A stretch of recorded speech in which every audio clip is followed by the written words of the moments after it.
ഹൃദയത്തിൽ കൂടുകൂട്ടാനും ഇനി എന്റെ കരളിലെ പ്രണയമാവാനും ഇനി എന്റെ ജീവനിൽ ശ്വാസമാകാനും പുനർജനിക്കാം നമുക്കൊരു ജന്മമെങ്കിലും.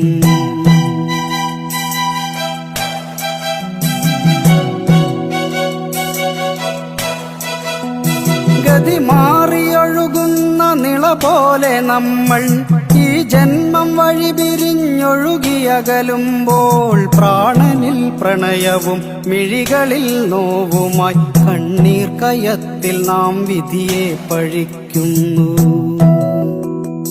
പ്രാണനിൽ പ്രണയവും മിഴികളിൽ നോവുമായി കണ്ണീർ കയത്തിൽ നാം വിധിയെ പഴിക്കുന്നു.